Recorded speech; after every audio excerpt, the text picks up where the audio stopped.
할렐루야. 찬양하라 내 영혼을 부르심으로 2026년 3월 15일 새물결 교회 주일 예배를 하나님께 드리겠습니다. 찬양하라 내 영혼아, 찬양하라 내 영혼아, 온 마음과 정성 다하여 주 찬양하라. 경배하라 내 영혼아, 경배하라 내 영혼아, 온 마음과 정성 다하여 주 경배하라.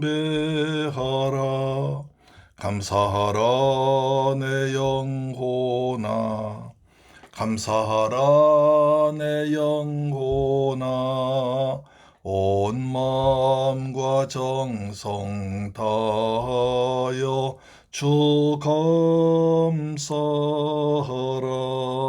아멘. 여호와여, 내 젊은 시절에 죄의 허물을 기억하지 마시고 주의 인자하심을 따라 주께서 나를 기억하시되 주의 선하심으로 하옵소서. 여호와는 선하시고 정직하시니 그러므로 그의 도로 죄인들 교훈하시리로다. 온유한 자를 정의로 인도하시며 온유한 자에게 그의 도를 가르치시리로다. 할렐루야. 좋으신 아버지 감사합니다. 하나님께 찬양과 영광을 드림으로 경배합니다. 저희들 한 주간 동안 주님의 은혜 가운데 살게 하시고 복되고 거룩한 성일을 맞이해서 아버지 앞에 나와서 예배합니다. 사순절 동안 말씀 붙들고 경건하게 살아도 노력했습니다. 이 시간 하나님께서 홀로 영광 받으시며 저에겐 한없는 기쁨의 시간 되도록 축복하여 주옵소서. 우리 주 예수 그리스도 이름으로 기원하옵나이다. 아멘. 우리의 신앙을 사도신경으로 고백합니다. 나는 전능하신 아버지 하나님 천지의 창조주를 믿습니다. 나는 그의 유일하신 아들 우리 주 예수 그리스도를 믿습니다. 그는 성령으로 잉태되어 동정녀 마리아에게서 나시고 본디오 빌라도에게 고난을 받아 십자가에 못 박혀 죽으시고 장사된 지 사흘 만에 죽은 자 가운데서 다시 살아나셨으며 하늘에 오르시어 전능하신 아버지 하나님 우편에 앉아 계시다가 거기로부터 살아있는 자와 죽은 자를 심판하러 오십니다. 나는 성령을 믿으며 거룩한 공교회와 성도의 교제와 죄를 용서받는 것과 몸의 부활과 영생을 믿습니다. 아멘. 교독문제 124번을 교독합니다. 내 하나님이여, 내 하나님이여, 어찌 나를 버리셨나이까? 어찌 나를 멀리하여도 돕지 아니하시오며 내 신음소리를 듣지 아니하시나이까? 내 하나님이여, 내가 낮에도 부르짖고 밤에도 잠잠하지 아니하오나 응답하지 아니하시나이다. 이스라엘의 찬송 중에 계시는 주여, 주는 거룩하시니이다. 우리 조상들이 주께 의뢰하고 의뢰하였으므로 그들을 건지셨나이다. 그들이 주께 부르짖어 구원을 얻고 주께 의뢰하여 주체를 당하지 아니하였나이다. 나를 멀리하지 마옵소서. 환난이 가까우나 나를 도울 자 없나이다. 악한 무리가 나를 둘러 내 수족을 찔렀나이다. 내가 모든 뼈를 셀 수 있나이다. 그들이 나를 주목하여 보고 내 겉옷을 나누며 속옷을 제비 뽑나이다. 여호와여, 멀리하지 마옵소서. 나의 힘이시여 속히 내를 도우소서. 나를 사자 입에서 구하소서. 주께서 내게 응답하시고 들소의 불에서 구원하셨나이다. 내가 주의 이름을 형제에게 선포하고 회중 가운데서 주를 찬송하리이다. 여호와를 두려워하는 너희여, 그를 찬송할지어다. 야곱의 모든 자손이여, 그에게 영광을 돌리며 너희 이스라엘 모든 자손이여, 그를 경외할지어다. 아멘. 찬송가 14장입니다. 찬송가 14장.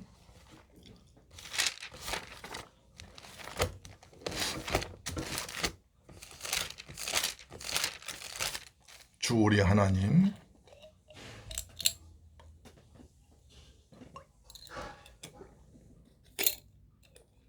주 우리 하나님, 하늘에 계시니 온 천하 만민 주 앞에 찬송하네. 이 천지 만물도 주 앞에 엎드려 그 거룩하신 이름을 늘 높이네. 주 언약하신 것 끝까지 지키니 저 하늘 나라 향하여 곧 가리라. 주 얼굴 배울 때 내 마음이 기쁘고 영원히 주의 영광을 찬양하네. 왕의 왕 되신 주 하늘에 계시니 이 세상 죄악 이기신 구주 예수. 저 천군 천사들 주옹이하고서 모성도 함께 영원히 늘 섬기네. 성삼위일체께 승리한 무리들 나 기쁜 소리 높여서 감사드려. 창조주 하나님 내 주님 되시니 주 앞에 나도 엎드려 경배하네. 아멘. 베드로전서 2장 18절로 25절 말씀이 됩니다. 베드로전서 2장 18절로 25절 말씀은 신약성경 378페이지에 기록되어 있습니다. 사환들아 범사에 두려워함으로 주인들에게 순종하되 선하고 관용하는 자들에게만 아니라 또한 까다로운 자들에게도 그리하라. 부당하게 고난을 받아도 하나님을 생각함으로 슬픔을 참으면 이는 아름다우니 죄가 있어 매를 맞고 참으면 무슨 칭찬이 있으리요. 그러나 선을 행함으로 고난을 받고 참으면 이는 하나님 앞에 아름다우니라. 이를 위하여 너희가 부르심을 받았으니 그리스도도 너희를 위하여 고난을 받으사 너희에게 본을 끼쳐 그 자취를 따라오게 하려 하셨느니라. 그는 죄를 범하지 아니하시고 그 입에 거짓도 없으시며 욕을 당하시되 맞대어 욕하지 아니하시고 고난을 당하시되 위협하지 아니하시고 오직 공의로 심판하시는 이에게 부탁하시며 친히 나무에 달려 그 몸으로 우리 죄를 담당하셨으니 이는 우리로 죄에 대하여 죽고 의에 대하여 살게 하려 하심이라.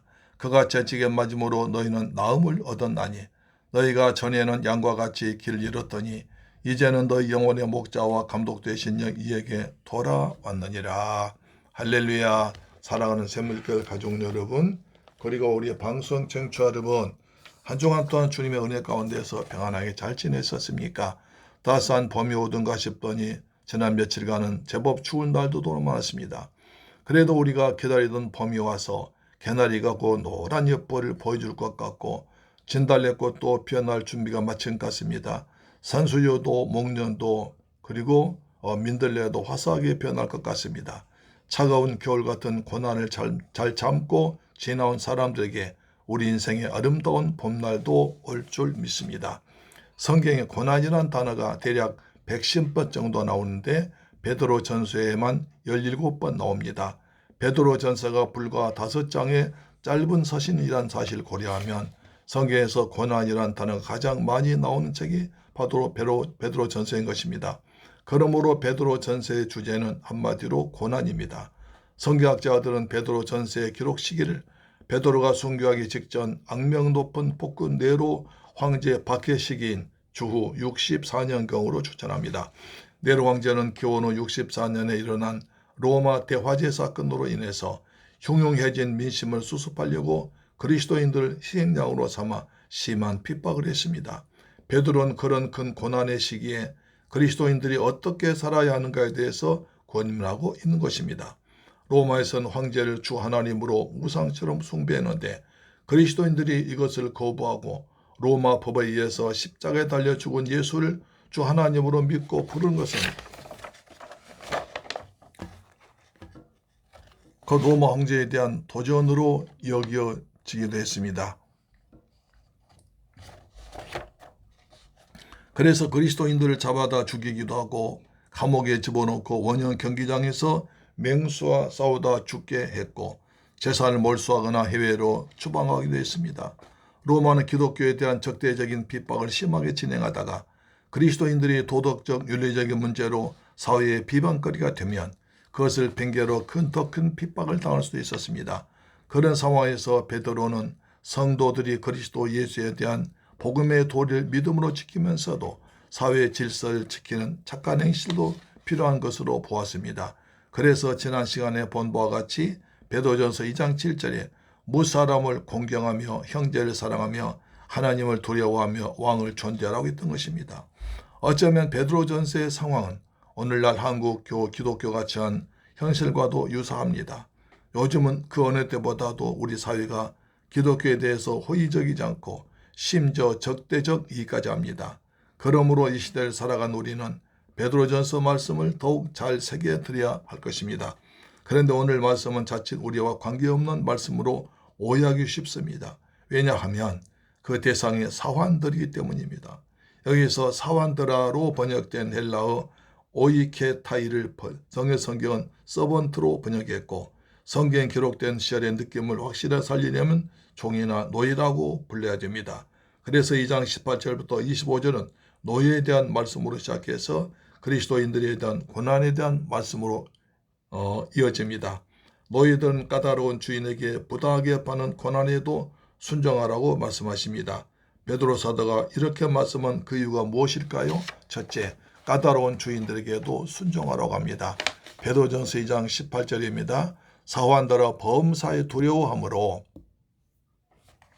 주인들에게 순종하되 선하고 관용하는 자들에게만 아니라 또한 까다로운 자들에게도 그리하라. 당시의 노예 제도는 사회의 보편적인 제도여서 1세기의 로마 제국에는 약 6천만 명의 노예가 있었다고 합니다. 노예는 집안의 종이나 육체노동자뿐 아니라 의사, 교사와 같은 고등교육을 받은 사람들도 포함되었습니다. 노예는 세습되어서 아버지가 노예이면 자녀들도 노예가 됩니다.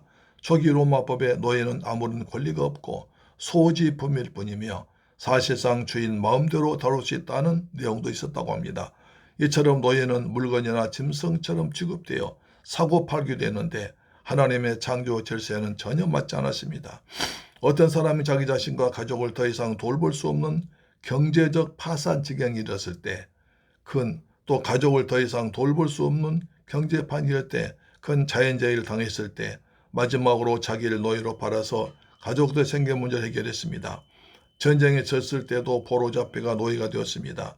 고대의 노예 제도는 안타깝게도 이렇게 사회의 한 부분도 받아들여졌던 합법적인 제도였던 것입니다. 지금도 하나님의 창조 질서와 맞지 않지만 사회의 일부를 이룬 제도도 있습니다.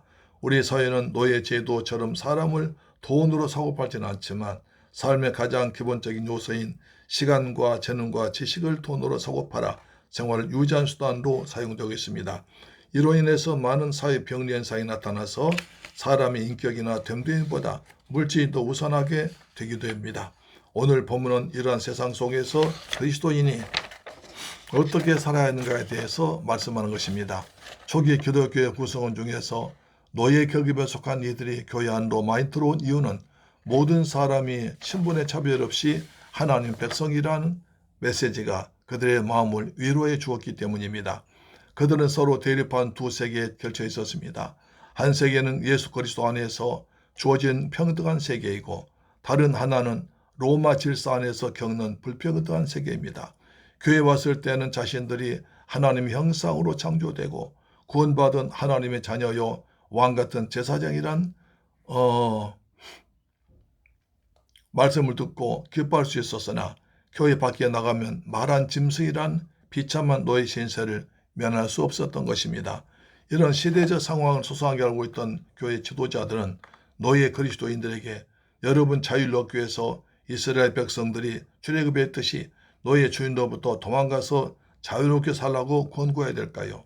아니면 주인의 부당한 행위에 강력하게 대항하라고 부추겼을까요? 또 아니면 천국에 대한 소망 두고 참고 살아야 한다고 달려야 할까요? 로마 제국은 수많은 전쟁을 벌이면서 포로를 데려와서 노예로 부렸습니다. 로마의 건축물이나 도로 건설을 비롯한 로마 문명을 건설하는데 꼭 필요한 노동력의 한 부분을 포로 노예들이 담당했던 것입니다. 고대 사회에서는 구약 성경에도 언급될 정도로 노예 문제가 광범위한 사회 현상이었습니다. 이러한 상황에서 베드로 사도는 범사의 주인을 두려워함으로 순종하라고 합니다. 선하고 마음이 넓은 주인에게만 순종은 물론이고 까다로운 주인이 말도 안 되는 일을 시켜도 참고 순종하라는 것입니다. 베드로전서 2장 19절입니다. 부당하게 고난을 받아도 하나님을 생각함으로 슬픔을 참으면 이는 아름다우나 한 발 더 나가서 까다로운 주인로부터 부당하게 고난을 당해도 참으면 아름답다고 합니다. 여러분은 이 말에 예 맞습니다. 그래야죠 쉽게 동의가 됩니까? 제가 이런 말씀을 아무런 배경 설명 없이 그대로 설교한다면 이상한 사람이란 말을 들을지 모릅니다. 부당한 일을 당할 때 슬프고 화가 머리끝까지 나서 당장 대들어 몇 배로 갚아주고 싶은데 참으라니요. 그것이 아름답다니요. 약한 자들 무시하는 말도 안 되는 소리 같습니다. 그런데 성경 말씀에 보면 분명히 그렇게 기록되어 있습니다. 하나님을 생각함으로 슬픔을 참으면 그것이 하나님 보시기에 아름답다는 것입니다. 베드로는 왜 이렇게 고향을 떠나 먼 객지에서 흩어져서 핍박당하는 그리스도인들에게 이해가 되지 않는 말을 했을까요? 바울도 마찬가지입니다. 에베소 6장 5절에 종들아 두려워하고 떨리며 성실한 마음으로 육체의 상전에게 순종하기를 그리스도께 하듯 하라. 눈가림만 하여 사람을 기쁘게 한 자처럼 하지 말고 그리스도의 종들처럼 마음으로 하나님의 뜻을 행하고 이렇게 말합니다. 까다로운 주인을 두려워해서 떨리며 눈가림만 하지 말고 성실한 마음으로 그리스도께 순종하듯 하라고 합니다. 바울이나 베드로가 당시 권력을 두려워하거나 적당하게 타협하려 그런 것은 아닙니다. 로마의 군대와 유대교의 바리새인 사두개인들이 두 눈을 시퍼렇게 뜨고 감시하고 있습니다. 그 당시 사회를 지탱하는 노예 제도를 무너뜨리려고 반대운동하던 사람들 때문에 죄 없는 수많은 선량한 그리스도인 노예들이 죽었습니다. 그나마 명맥을 유지하던 교회들마저 위험하게 된 것입니다. 예수님의 로마 정부에 대항하지 않으셨습니다. 자기를 고발하고 재판하고 때린 무리들 미워하지 않고 용서하라고 하신 것을 본받아서 베드로는 하나님을 생각하고 참으라 이것은 아름답다고 했던 것입니다. 여기에 하나님을 생각하는 말은 크게 세 가지 뜻을 가지고 있다고 볼 수 있습니다. 첫째로 우리가 세상에서 겪고 있는 부당한 고통과 억울한 일들을 하나님 아버지께서 다 보고 계시고 알고 계시다는 사실을 믿으라는 것입니다. 두 번째로 내가 불의한 주인 밑에서 부당하게 겪는 고통을 현장 가운데서도 하나님께서 보혜사 성령으로 나와 함께하고 계심을 믿으라는 것입니다.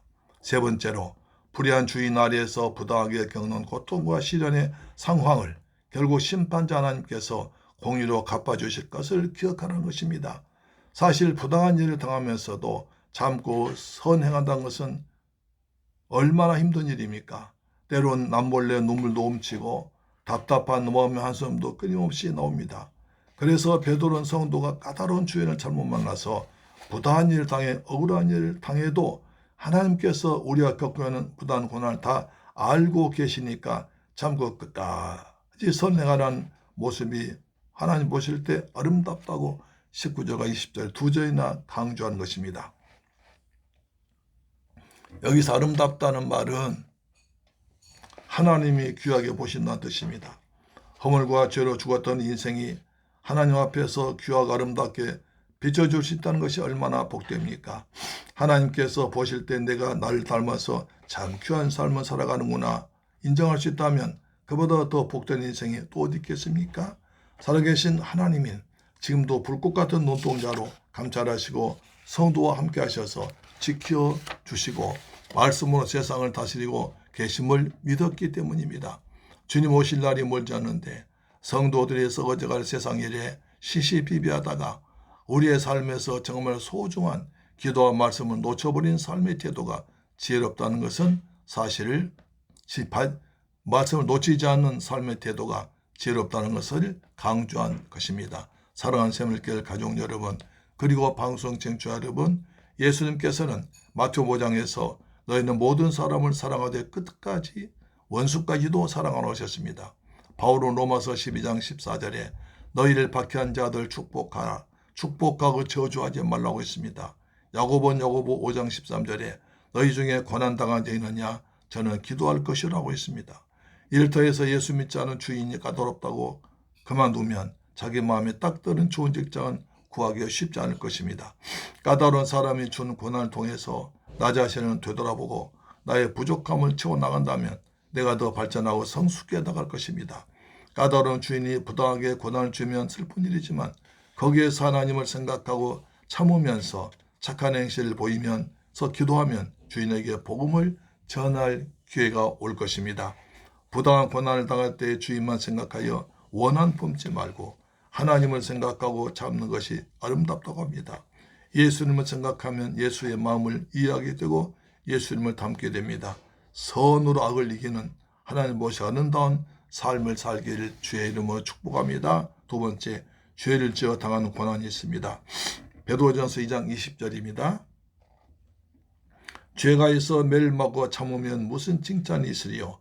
그러나 선을 행함으로 고난을 받고 참으면 이는 하나님 앞에서 아름다우니라. 부당한 고난을 당했으나 불평하지 않고 참고 선을 행하면 하나님의 칭찬과 상급이 주어집니다. 왜냐하면 이 고난은 단순한 삶에서의 곤란과 어려움이 아니라 예수를 믿는 그리스도인 성도가 믿음으로 살다가 받는 고난이기 때문입니다. 그런데 삶에서 당하는 곤란과 어려움이 다 칭찬받는 것은 아닙니다. 까다로운 주인에게 고난을 받는데 그 원인이 자신이 저지른 과오나 죄 때문인 경우입니다. 만일 성도와 죄를 저질러서 주인로부터 심하게 매를 맞고 이를 악물고 참아도 하나님 앞에서 아무런 칭찬이 없다는 것입니다. 너희가 자기 자신은 옳다고 생각하지만 주인이 잘못됐다고 하면 잘못된 것이 되어버린 겁니다. 그래서 주인에게 매를 맞았다면 주인에게 불평할 일이 아니라 참으면서 선행하며 잘못 인정하고 벌을 받아야 됩니다. 하나님은 주인들에게 엄격하게 경고 말씀하십니다. 에베소 6장 9절에 상전들아 너희도 그들에게 이와 같이 하고 유업을 그치라. 이는 그들과 너희의 상전이 하늘에 계시고 그에게는 사람을 외모로 취하는 일이 없는 줄 너희가 알미라 하십니다. 주인들아 너희들이 지금 주인이라고 해서 내가 부린 사람을 함부로 억울하게 하고 죄를 뒤집어 씌우지 말고 겁을 주지 말고 심하게 하지 말라. 너희 모든 것의 주인인 나 하나님이 하늘에서 다 보고 있다는 것을 명심해라. 하나님은 겉으로 보고 종이라고 무시하지 않고 주인이라고 봐주지 않고 공평히 처리하십니다. 그런데 문제는 모든 사람이 하나님 앞에서는 다 죄인이라는 사실입니다. 로마서 3장 10절 의인은 없나니 하나도 없으며 로마 3장 23절에 모든 사람의 죄를 범하였음에 하나님의 영광이 되지 못하더니 우리 조상 아담과 하와가 하나님께 불순종의 죄를 지었기 때문에 아담의 후손인 인간은 죄를 한 번도 짓지 않은 의인은 하나도 없습니다. 그래서 모든 사람이 죄인이고 하나님의 영광이 이르지 못합니다. 죄값은 사망입니다. 죄의 배후에는 사탄이 있기 때문에 사탄의 종이 되어버립니다. 죄를 지으면 하나님과 멀어지고 아담과 하와처럼 행복한 에덴 동산에 쫓겨납니다. 저주와 가난과 질병과 다른 문제들로 말할 수 없는 고통당합니다. 그래서 하나님은 인간들의 문제를 해결해 주기 위해서 독생자 예수를 보내신 것입니다. 로마서 3장 24절에 그리스도 예수 안에 있는 속량으로 말미암아 하나님의 은혜로 값없이 의롭다 하심을 얻은 자 되었느니라. 그래서 누구든지 회개하여 예수를 믿기만 하면 죄 용서받고 구원받는 은혜를 받게 됩니다. 죄를 지어서 주인로부터 매를 맞았다면 즉시로 회개해야 됩니다. 회개하지 않으면 가장 무거운 매인 지옥 가게 됩니다. 왜냐하면 그리스도인은 우리의 삶을 통하여 하나님께 영광 돌려야 하는데 그렇지 못하고 하나님 영광을 가려운 죄를 범했기 때문입니다. 고린도전서 10장 31절에 그런즉 너희가 먹든지 마시든지 무엇을 하든지 다 하나님의 영광을 위하여 하라. 우리 하나님은 미쁘시고 의로우사 회개한 자들의 죄를 예수님의 십자가에서 흘리신 보혈로 덮어주고 용서하십니다. 다시는 그런 죄를 짓지 않도록 지혜를 주십니다. 골로새 3장 22절입니다. 무슨 일 하든지 마음을 다하여 주께 하듯 하고 사람에게 하듯 하지 말라. 사랑하는 샘물교회 가족 여러분, 직장생활이나 사회생활할 때 정말 까다롭고 성격이 괴팍스러운 사람이 윗사람으로 만날 때도 있습니다. 그때 성도 눈가리만 하지 말고 자기의 최선을 다해야 합니다. 성도는 하나님을 믿는 순간 엄청난 복을 받습니다. 지혜와 지식의 근본이신 하나님의 성령을 우려 함께 하시면서 때를 따라 도와주기 때문입니다. 창세기에 보면 요셉이 형들에 의해서 억울하게 애굽으로 노예로 팔려갔습니다. 하나님 함께 하셔서 요셉 하는 일마다 형통했던 것을 그 주인이 보고 요셉을 가정 종으로 쌓아주었더니 더 큰 복을 받습니다. 창세기 39장 3절에 그의 주인이 여호와께서 그와 함께 하심을 보며 여호와께서 그의 범사에 형통케 하심을 보았더라.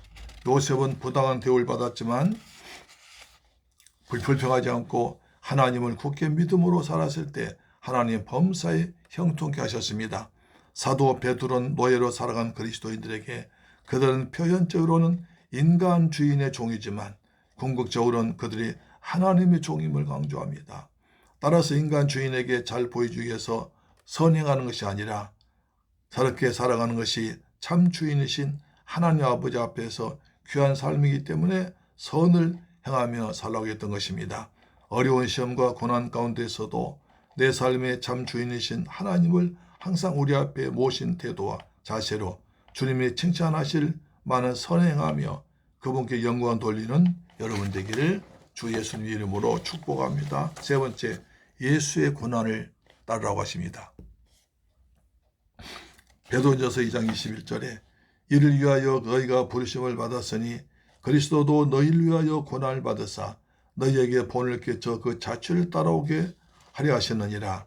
하나님께서 우리를 그리스도인으로 부르신 목적 중 하나는 부당한 고난을 당하면서도 하나님의 은혜를 생각하고 자기에게 고난 주는 그 영혼의 구원을 위해서 참고 선한 일 해서 그 주인에게 사랑의 복음을 전하기 위해서 부르심 받았다는 것입니다. 하나님께서는 우리가 하나님 형상으로 지으심 받은 모든 사람을 인격적으로 대하는데 까다로운 악한 주인까지도 인격으로 존중하길 원하십니다. 그 본을 하나님께서 예수 그리스도를 통해서 우리에게 먼저 보여주셨습니다. 예수 그리스도께서도 죄인인 우리 때문에 십자가 고난당하셨습니다. 주 예수님은 우리가 주님을 따라올 수 있도록 자취를 남겨주었습니다. 새하얀 눈이 소복이 쌓인 길을 떠올려 보십시오. 아무도 걸어가지 않은 그 눈밭에 발자국이 찍혀 있습니다. 그 발자국은 앞서에 거기를 가는 사람이 어떤 방향으로 갔는지 다 보여줍니다. 선한 목자 되신 예수의 말씀 믿고 그 길을 따라가면 예수님이 주시는 평화와 구원의 기쁨 누리며 천국까지 이르러 영생하며 왕노릇하게 될 줄 믿습니다. 베드로전서 2장 22절입니다. 그는 죄를 범하지 아니하시고 그 입에 거짓도 없으시며 욕을 당하시되 맞대어 욕하지 아니하시고 고난을 당하시되 위협하지 아니하시고 오직 공의로 심판하신 이에게 부탁하시며. 죄를 알지도 못한 예수님은 우리와 같은 사람이지만 죄가 없으신데도 부당하게 고난당하고 죽으셨습니다. 부당한 그 사람들에게 맞대어 대항하거나 보복하지 않으셨습니다. 죽은 자를 살리시고 병든 자를 고치시며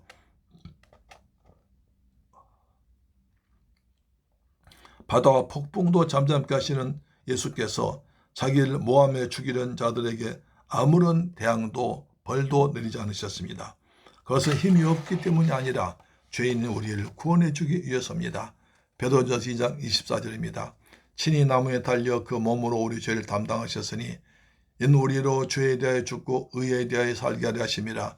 그가 채찍에 맞음으로 너희 나음을 얻었나니.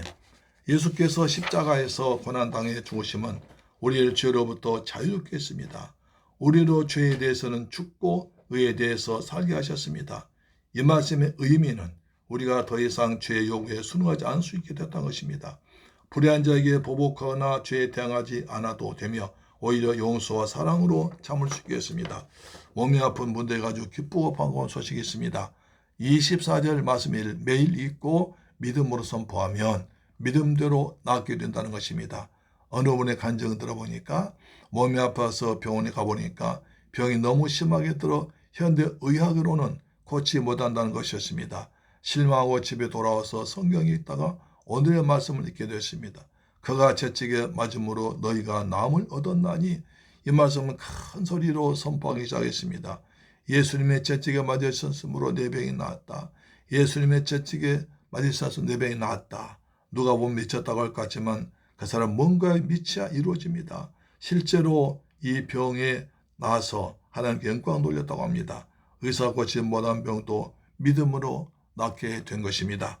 너희가 전에는 양과 같이 길 잃었단 말은 예수 믿고 은혜 받기 전에 불의하고 부조한 상태의 세상에서 당하는 고난 때문에 낙심하고 절망할 때가 있었습니다.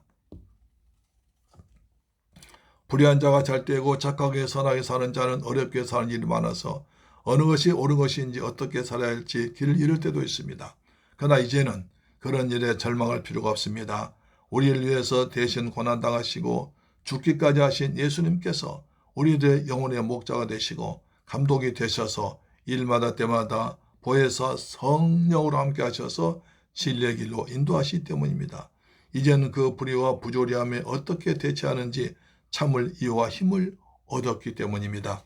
사랑하는 샘물교회 가족 여러분, 그리고 방송 청취자 여러분, 욥기 5장 7절 보면 사람은 고생을 위해서 태어났으니 불꽃 위로 날아가는 것 같으니라고 합니다. 인생은 고난을 위해서 태어났다는 말처럼 살다 보면 여러 가지 고난이 닥쳐옵니다. 일터에서 까다로운 사람이 억지로 힘들게 하는 경우도 있습니다. 나는 전혀 잘못이 없는데 애매하고 억울하게 당하는 고난도 있습니다. 나도 모르게 실수하고 죄를 지어서 당하는 고난도 있습니다. 그럴 때 내 힘으로 해결하려고 발버둥 쳐봐도 해결 안 됩니다. 정말 힘들고 어찌해야 할지 막막할 때 있습니다. 그럴 때 성경은 말합니다. 하나님을 생각하고 고난을 참으라고 하십니다. 죄 없는 예수님의 고난을 생각하고 그분의 발자취를 따라오고 하십니다. 만왕의 왕이신 예수의 보혜사 성령으로 세상 끝날까지 항상 함께 하셔서 우리의 삶을 통하여 우리 아름다움을 통하여 하나님 영광이 나타나고 천국까지 우리를 인도하실 줄로 믿습니다. 아멘. 기도하겠습니다. 좋으신 아버지 감사합니다. 저희를 사랑하시고 축복하셔서 은혜로 구원케 하심을 감사합니다. 우리가 세상 살아가면서 고난당할 때가 많습니다. 까다로운 사람, 정말 괴팍스러운 사람 많아서 그냥 힘들 때도 있습니다. 내가 부당하게 억울하게 고난당할 때도 있습니다. 내가 실수해서 고난당할 때도 있습니다. 그때 우리가 낙심하지 말며 하나님을 생각하고 참고 믿음으로 살아가도록 은혜 베풀어 주옵소서. 하나님 보시기에 아름다운 삶을 사도록 축복하십니다. 우리 예수님께서 우리 병을 위해서 십자가에 못 박히시고 채찍에 맞으심으로 피를 흘리심으로 우리가 그 예수 피를 믿음으로 낫습니다. 오늘 몸이 아픈 분들 예수님의 이름으로 명하노니 머리끝부터 발끝까지 건강할지어다. 하나님 치료의 능력을 베풀어 주옵소서. 말씀을 통하여 치료하여 주옵시며 말씀이 달려가서 유경에서 건진다고 말씀하셨으니 이 말씀 믿음으로 받는 자들 주님께서 건강하게 회복시켜 주옵소서. 감사와 찬양과 영광 돌리며 주 예수님 이름으로 기도드리옵나이다. 아멘. 찬송가 144장입니다. 예수 날 위하여 십자가를 질 때 144장입니다. 예수 나를 위하여 십자가를 질 때 세상 죄를 지시고 고초당하셨네.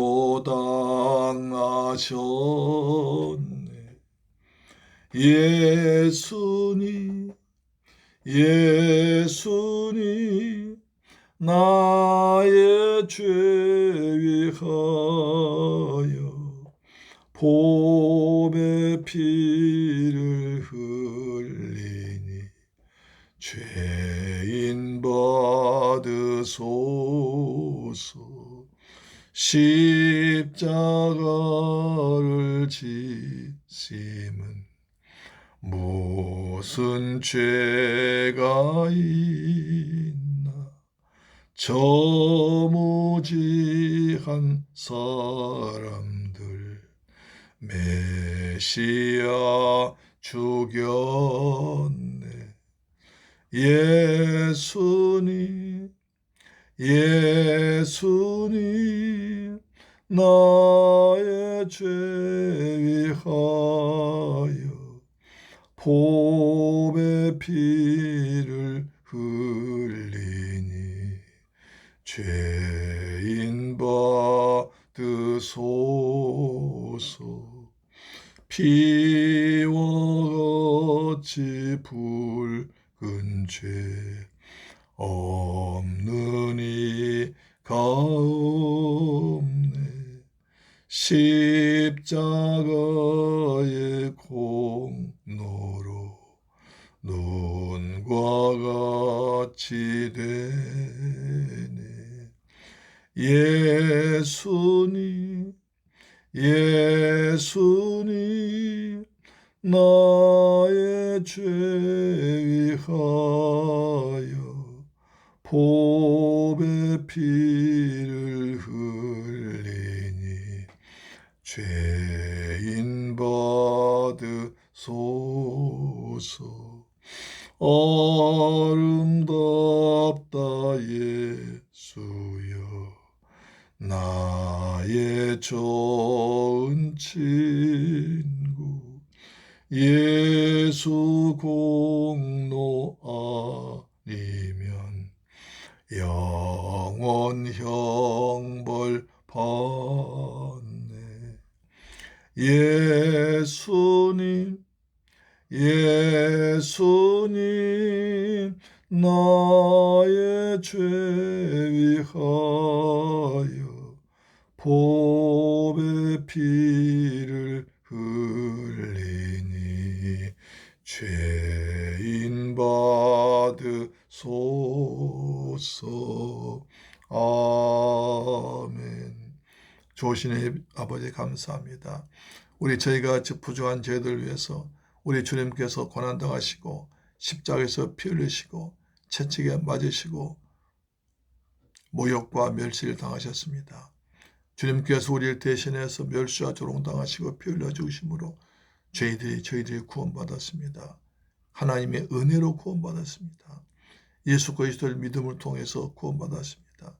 이 구원의 기쁨을 잘 간직히 하면서 날 위해 죽으신 예수님을 사랑하고 예수의 복음을 전하며 예수의 증인되고 예수의 발자취를 따라가는 저희가 되게 하여 주옵소서. 받은 바 그 은혜 감사해서 정성껏 예물 준비해서 아버지 앞에 믿음으로 드렸습니다. 11조 드렸습니다. 저희 말라기 3장 약속하신 말씀대로 하늘 문 여시고 복을 쏟아 부어주옵시며 삶의 황충 다 제거하시고 귀한 과일이 떨어지지 아니하도록 아버지 지켜 주옵소서. 아버지 또한 감사한 물질 드렸습니다. 평생 또한 감사하게 하시고 성경 물질 드렸습니다. 이 물질이 귀한 물질이 되어서 주한 심령 고난대에 쓰임받도록 도와주옵소서. 아버지 하나님 영광 받아 주옵소서. 이 예물을 쓰는 곳에 하나님 영광만 나타나게 하옵소서. 허물과 죄로 죽은 영혼들이 구원받도록 축복하는 예물 되도록 도와주옵소서. 감사드리며 귀하신 예수님의 이름으로 기도드리옵나이다. 아멘. 오늘은 2026년 11번째 주일날입니다. 1년 52주 동안 주일 성수를 통해서 하나님 영과 사랑받는 성도님 되기를 소망합니다. 지금은 사순절 기간입니다. 경건하게 말씀 묵상하시며 지내시길 바랍니다. 가정 예배 10분 성경을 통해서도 은혜 받으시기 바랍니다. 대제사장 아론의 기도를 통해서 자녀들 축복하시기 바랍니다. 따뜻해지는 환절기에 건강에 지내시기를 소망합니다. 아멘. 찬송가 150장 부른 뒤에 축도를 마치겠습니다. 150장입니다. 갈보리 산 위에 십자가 섰으니 주가 고난을 당한 표라. 험한 십자가를 내가 사랑함은 주가 보혈을 흘림이라. 최후 승리를 얻기까지 주의 십자가 사랑하리. 빛난 멸류관 받기까지 험한 십자가 붙들겠네. 멸시 전대 받은 주의 십자가에 나의 마음이 끌리도다. 귀한 어린 양이 세상 죄를 지고 험한 십자가 지셨도다. 최후 승리를 얻기까지 주의 십자가 사랑하리. 빛난 멸류관 받기까지 험한 십자가 붙들겠네.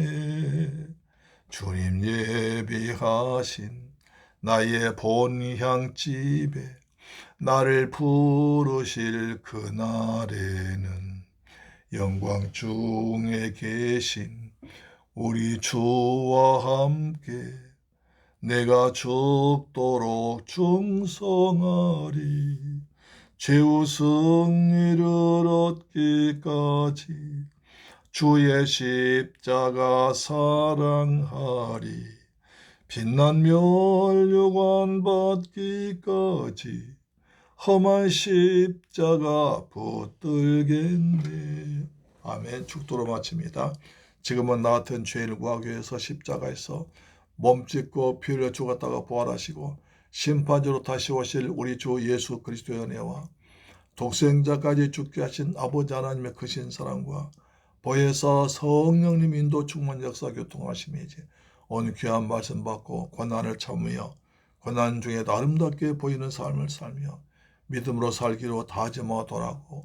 그리고 원수를 날 핍박한 자를 축복하며 기도하며 살기로 다짐하더라 한 사랑 성도의 가정, 직장, 자녀 건과 비전 위에 중국 성도에도 지금부터 영원토록 함께 계실지어다. 오 주님 감사합니다.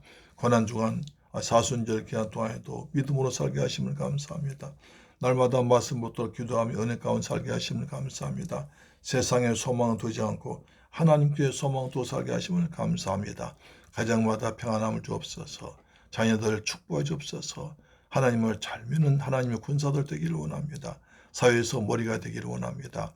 우리 성도들 몸도 마음도 영도 강건하도록 도와주옵소서. 예수 그리스도 이름으로 기도드립니다. 아멘. 축복이 있을지어다. 아멘.